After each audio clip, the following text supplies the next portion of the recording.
Hang on, Stephen, here, it's over here, let's go.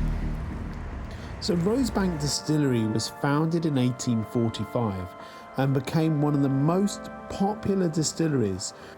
And by the beginning of the 20th century, it was known as the King of the Lowlands. But in 1993, it had fallen out of favour and ended up closing. But now it's been reawakened. Well, as soon as I find how to get into Rosebank Distillery, that'll be really good. Just looking at the various different entrances here. That one says no entry. Right, see, it's still under construction right now, so that's my excuse for not being able to find the door, even though it's actually underneath this absolutely huge, amazing landmark of a chimney. Well, do you want to be in the video? Right, pal? Right, so I have my wonderful goodie bag. I have done this tour of this absolutely amazing distillery. The problem is, I'm not allowed to show you the inside, so I'm really sorry about that, because I've been so lucky to be one of the first people in the world to see inside of this, and best I can do is to tell you about it. So that was a brilliant tour of Rosebank, really enjoyed that.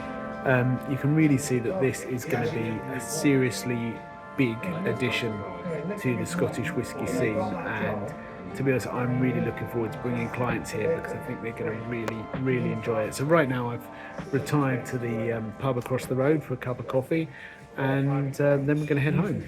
Unfortunately, I can't show you yet the inside of Rosebank Distillery, but while I was there, I was in the fortunate position of being given a glass of the 31-year-old Rosebank. As you probably noticed in the video, I was of course driving my trusty Land Rover, so I couldn't drink it there. So that gave me the opportunity to bring it back and drink it here with you, which is much nicer anyway.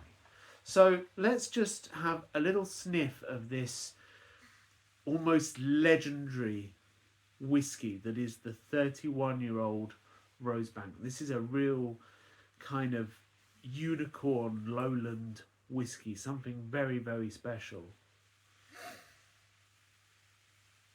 Well, on the nose it's incredibly delicate, fruity, but I'd say they're almost like tropical fruits. I'm getting sort of pineapples and mango, but with a sort of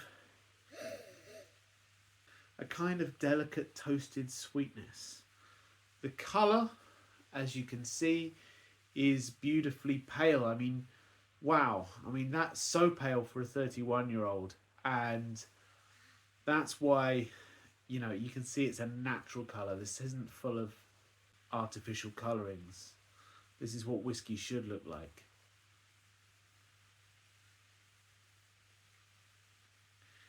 It's funny, even as a butler in the fortunate position I am of trying the best things in life, it's not often that I get to drink £2,000 a bottle whiskey, much is the shame. So I like to make the most of it when I can.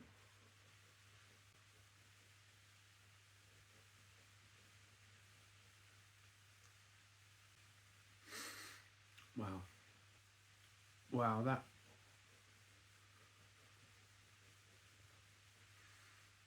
really is something quite special. So delicate and so balanced.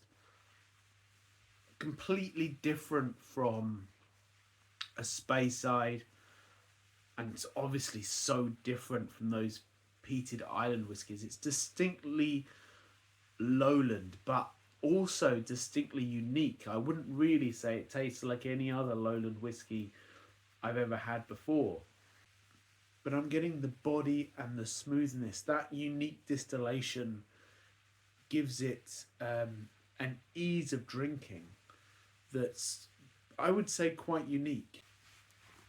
This is the kind of whiskey that you could easily sit down and, well, I was going to say drink a whole bottle of. I suppose I shouldn't really be encouraging anyone to drink a bottle of whiskey now, should I? But yes, if only I could afford the £2,000 to buy a bottle of it, I would very much enjoy it. Unfortunately, I can't, so I'll be enjoying this little bit. Of course, if Rosebank feel like sending me an entire bottle, I'll be more than grateful, but I think it's highly unlikely. Though you never know. Maybe if enough of you like my video and share it, who knows, maybe they will.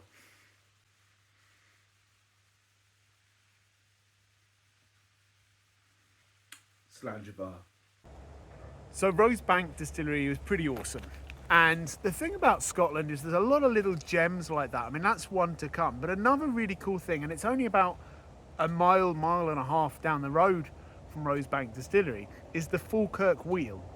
Now, you might think that doesn't sound that interesting, but it's actually a bit more impressive than you'd expect. The Falkirk wheel is in fact the world's only rotating boat lift.